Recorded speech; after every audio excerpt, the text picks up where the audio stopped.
আসসালামু আলাইকুম। আপনারা সবাই কেমন আছেন? আলহামদুলিল্লাহ আমি ভালো আছি। তো অনেক আগের একটি ভিডিও নিয়ে চলে আসলাম।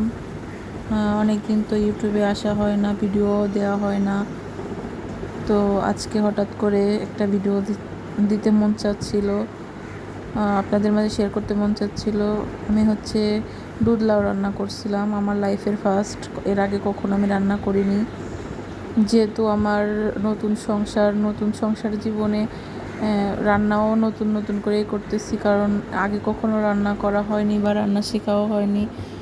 নিজের মতো করে নিজে যেরকম পারি সেরকম করে রান্না করতেছি। মানে পারি বলতে আম্মু যেরকম রান্না করতো ওইটা দেখছি, ওইটা দেখে শিখছি। কোনো রেসিপি বা ভিডিও ফলো করি নাই। যাই হোক, তারপর আমি প্রথমে একটা লাউ ভালো করে মেশিন দিয়ে কুচিয়ে নিচ্ছি, যেহেতু হাত দিয়ে আমি অত সুন্দর করে করতে পারি না, কাটতে পারি না, তাই মেশিন দিয়ে কুচিয়ে নিচ্ছি। তারপর ভালো করে ধুয়ে লবণ পানিতে সিদ্ধ বসিয়ে দিব। এটা ভালো করে লবণ পানি দিয়ে সিদ্ধ করে নিব।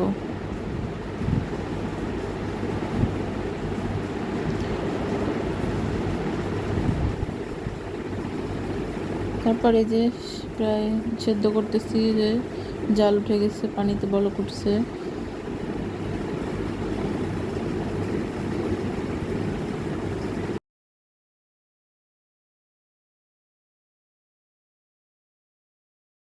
এই পর্যায়ে এসে লাউটা সিদ্ধ করা হয়ে গেছে। তারপর আমি এটা জালিতে করে পানিটা ঝরিয়ে নিব।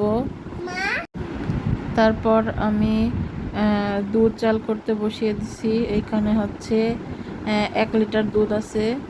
তো যেহেতু আমি অল্প করে রান্না করতেছি, এজন্য 1 কেজি দুধ দিয়ে রান্না করতেছি। তারপর আমি পরিমাণ মতো চিনি দিয়ে দিচ্ছি। চিনিটা দেওয়া হয়ে গেলে তারপর আমি ভালো করে দুধের সাথে মিশিয়ে অনেকক্ষণ জাল করে দুধটা একটু ঘন করে নেব। এমনিতে এটা গ্রাম থেকে আনা খাঁটি আর কি গরুর দুধ, কোনো পাউডার মিল্ক না। এজন্য এটা অনেক গাঢ় দুধ, অনেক ভালো ফ্রেশ। এজন্য বেশি জাল করাও লাগবে না, যেহেতু এমনি অলরেডি ঘন আছে। আর আমি একটু পানি ব্যবহার করিনি 1 লিটার দুধের ভিতর।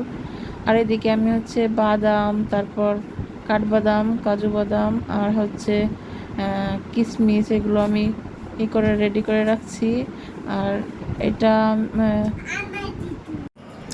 দুধ লাউটা আমি ঘি দিয়ে রান্না করব। এখানে তার জন্য যে পরিমাণ মতো ঘি দিয়ে দিছি। এখানে কোনো মাপ নেই, আমি আমার ইচ্ছা মতো যতটুকু আমার দিতে মন চাইছে অতটুকুই দিয়ে দিছি। আপনারাও আপনাদের পরিমাণ মতো দিয়ে নেবেন।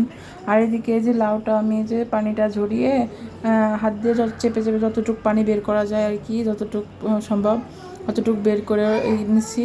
আর একটু পানি রাখা যাবে না আর কি লাউয়ের ভিতর, সেভাবে করে আর কি আমি চেপে বের করে নিছি। তারপর আমি যে ঘির ভিতরে বাদাম আর কিশমিশ দিয়ে আমি একটু ভেজে নিচ্ছি।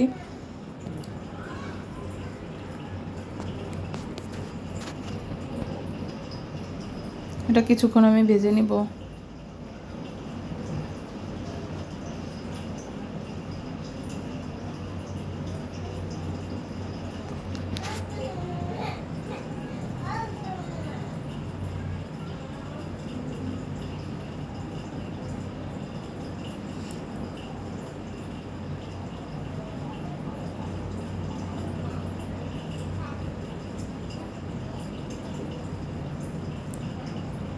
এই যে কিছুক্ষণ ভাজা হয়ে গেছে, কিশমিশগুলো দেখতেছেন ভাজার পরে যে ফুলে ফুলে উঠছে। তারপরে পর্যায়ে আমি ওই যে লাউটা রাখছিলাম ওইটা দিয়ে, ওইটাও আমি ভালো করে কিশমিশ বাদামের সাথে ঘি দিয়ে ভালো করে ভেজে নিব। ভেজে নিলে আর কি যে একটা লাউর যে একটা ফ্লেভার থাকে ওইটা সেরকমের আসে না ঘি দিয়ে ভেজে নিলে। এই জন্য কিছুক্ষণ ভেজে নিব।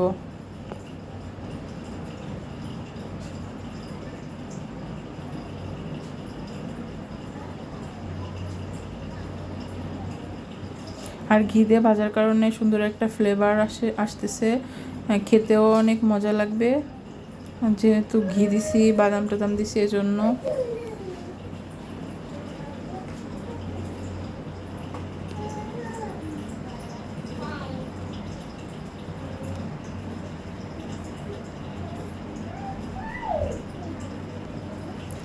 কিছুক্ষণ ভাজার পর আমি দুধ দিয়ে দিচ্ছি, এর ভিতরে দুধ দিয়ে তারপর হচ্ছে আমি এটা জাল করে নিব।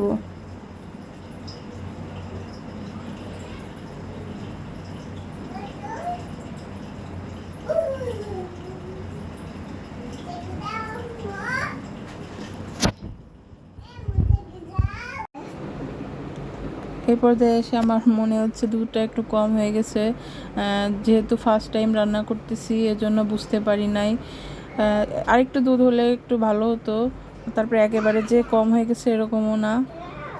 খেতে কিন্তু অনেক সুন্দর লাগছিল, আমি খাইছি অনেক, মানে আমার অনেক পছন্দ হয়েছে। আপনারাও এভাবে রান্না করে দেখতে পারেন, কেমন লাগে আপনাদের কাছে, খেয়ে কমেন্টে জানাতে পারেন।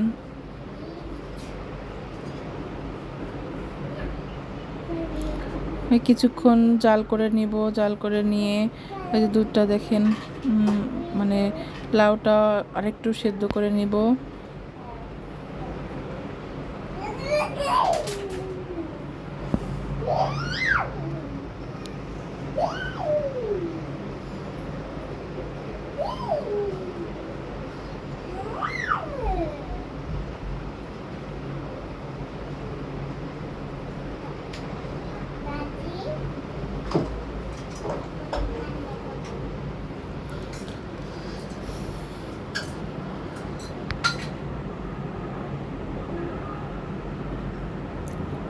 তারপর আমি কিছু যে অল্প একটু কর্নফ্লাওয়ার গুলাই নিছিলাম, ওটা গুলায়ে দিয়ে দিচ্ছি দুধ লাউয়ের ভিতরে, যাতে ওটা একটু গাঢ় হয়, এজন্য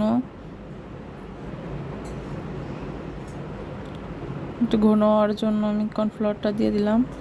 আপনারা চাইলে কর্নফ্লাওয়ার যদি সবার তো আর বাসায় থাকে না, চাইলে চালের গুঁড়া আছে না, ওটাও গুলিয়ে পানি দিয়ে একটু গুলিয়ে ওটাও দিয়ে দিতে পারেন, ওটাও কর্নফ্লাওয়ারের মতো কাজ করে।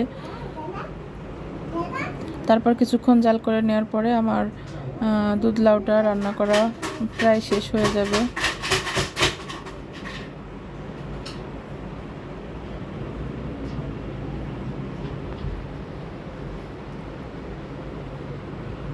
এই যে দেখেন রান্নাটা শেষ, এখন দেখেন কত সুন্দর, মানে দেখতে কত সুন্দর লাগতেছে, আর খেতে দেখে বোঝা যাচ্ছে খেতে কতটা সুন্দর লাগবে। আমার কাছে তো অনেক সুন্দর লাগছে। আপনারা এভাবে ট্রাই করে দেখতে পারেন। সবাই ভালো থাকেন, সবাই আল্লাহ হাফেজ, আসসালামু আলাইকুম।